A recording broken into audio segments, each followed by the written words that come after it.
So you want to get into PC gaming, but your wallet doesn't agree with those flashy high-end systems you see online. Worry not, because even on a tight budget, you can still build a solid setup and enjoy gaming.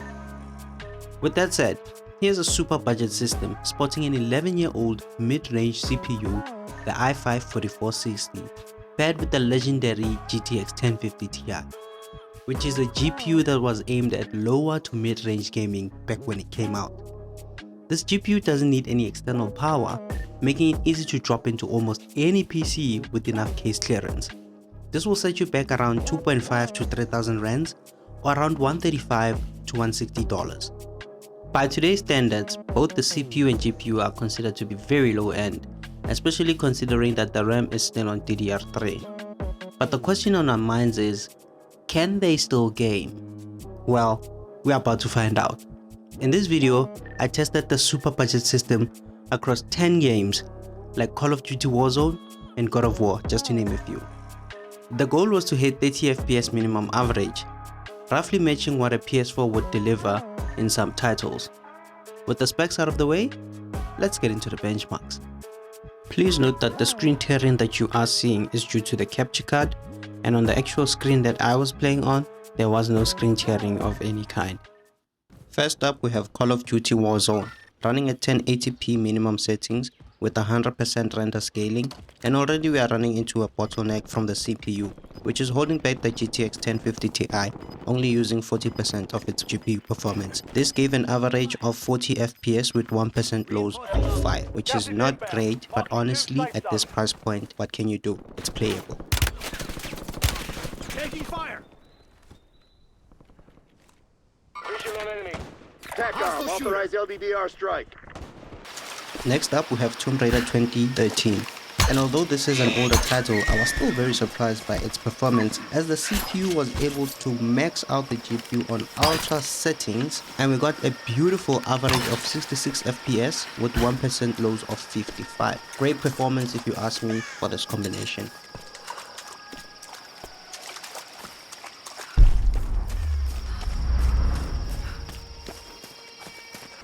Following that, we have Rise of the Tomb Raider, which is a sequel to the previous title.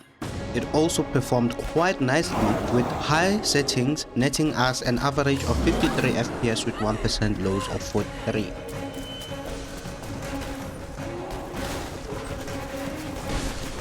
Moving along, we are shifting focus to a Ubisoft title, Far Cry 5. I ran the in-game benchmark for this one, and with that it was running on high settings. We managed an average of 48 FPS with 1% lows of 42.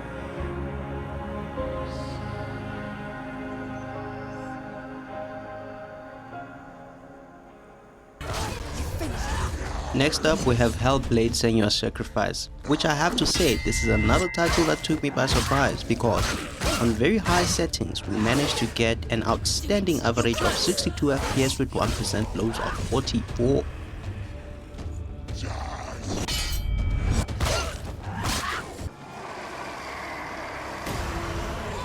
God of War 2018 also performed better than I thought, but unlike on the other games, here I did use FSR upscaling on quality. I ran this one on the original settings, which are similar to the medium settings, and we saw an average of 44 FPS and 1% lows of 38. And technically, you could crank the settings up to high and still see an average that is above 30.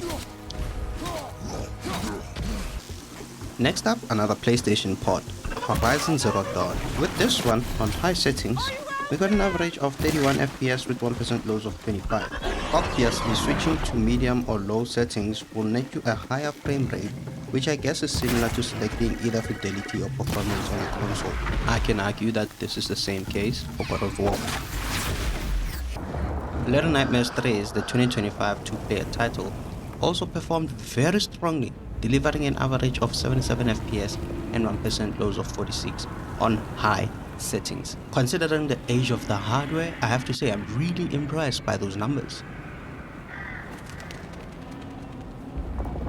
Moving on to ASUS, this 2025 title was significantly less optimized.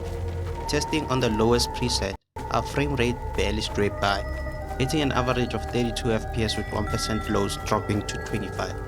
Although technically we achieved our goal of 30 FPS or higher, The game looks so unappealing at these settings that the sacrifice in visual fidelity officially crowned it a budget system killer. Finally, let's look at Fortnite. Running on the DX12 performance preset, we immediately ran into a nasty CPU bottleneck here. While the frame counter would technically show over 130 FPS, the game was unplayable. It wasn't just stuttering, the game was fully frozen in place due to the CPU struggling to keep up. The solution was to simply keep the frame rate at 60 FPS. I had forgotten to reset the frame counter, so the 1% and averages you see there are from when the frame was unlocked. So what are your final thoughts on the budget gaming system featuring the GTX 1050 Ti and the i5 4460? We saw truly impressive results outside of the major bottlenecks like COD, Fortnite, and the unoptimized ASUS. 7 out of the 10 games that we tested were fully playable, running smoothly above 30 FPS on high and medium settings. This is a massive win for the system. Now, while the upgrade to an i7 would certainly give us a small boost, especially stabilizing that performance in our CPU-bound titles, I don't think it would dramatically improve the overall frame rates in those other 7 games. The GTX 1050 Ti is simply the main performance war here. But here's the real kicker. The entire system purchased used less than $170 or 3,500 rands in the year of 2025. That's an incredible value for 1080p gaming experience. So the question is simple. If you had only this much money to spend on a gaming rig, would you build the powerhouse budget system, or would you keep looking? Let me know in the comments below. If you enjoyed seeing what true budget PC gaming looks like in 2025, please like and share this video, subscribe for more benchmarks, and hit that bell notification. Thanks for watching, and I will see you on the next one.